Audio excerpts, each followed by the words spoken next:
Browns wide receiver Josh Gordon looked back on his time at Baylor, saying he estimates he earned $10,000 per month in weed sales. At one point, Josh Gordon looked like one of the most talented wide receivers in football. In 2013, despite missing the first two games of the season due to suspension, Gordon led the NFL in receiving yards with 1,646.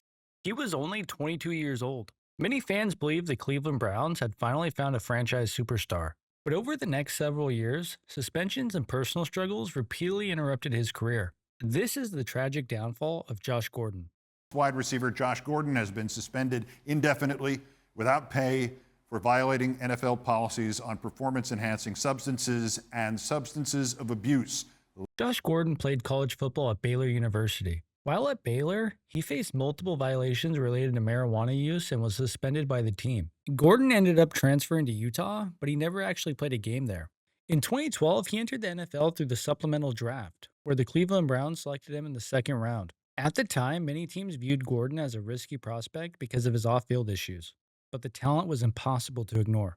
During his rookie season in 2012, Josh Gordon showed flashes of becoming a star. Playing in a struggling Cleveland Browns offense with inconsistent quarterback play, Gordon still managed to record 50 catches, over 800 receiving yards, and 5 touchdowns. He averaged more than 16 yards per reception, immediately showing the big playability that made him different than most receivers. But nobody expected what would happen next. In 2013, Gordon completely exploded into superstardom. Despite missing the first two games of the season due to suspension, he led the entire NFL with 1,646 receiving yards in only 14 games. He also became the first player in NFL history to record back-to-back 200-yard receiving games. In the end zone for it's caught by Gordon. He's over 200 yards. This has never happened back-to-back in the history of pro football, and he takes it 95. Gordon combined elite size, speed, and athleticism with incredible ball tracking ability. At only 22 years old, he was named first-team All-Pro and selected to the Pro Bowl. It looked like the Browns had finally found one of the best wide receivers in football. But the problems off the field continued. Over the next several seasons, he received multiple suspensions that caused him to miss large portions of his career. Some seasons were cut short, others were missed almost entirely.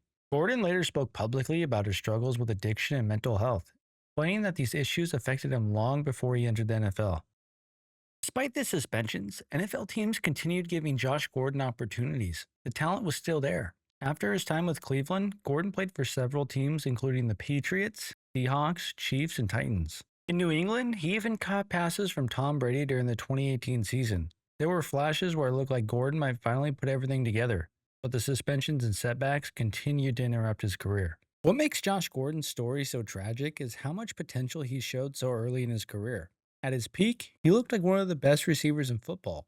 His combination of athleticism and production at such a young age made many fans believe he could become one of the NFL's elite wide receivers for years to come. But instead of building on his breakout season, much of his career became defined by suspensions and missed opportunities. What makes Josh Gordon's story even more complicated is that today's NFL has much looser marijuana rules than the league had during Gordon's career. Many fans believe if he entered the NFL a few years later, his career might have gone very differently. Josh Gordon's story remains one of the biggest what-ifs in modern NFL history.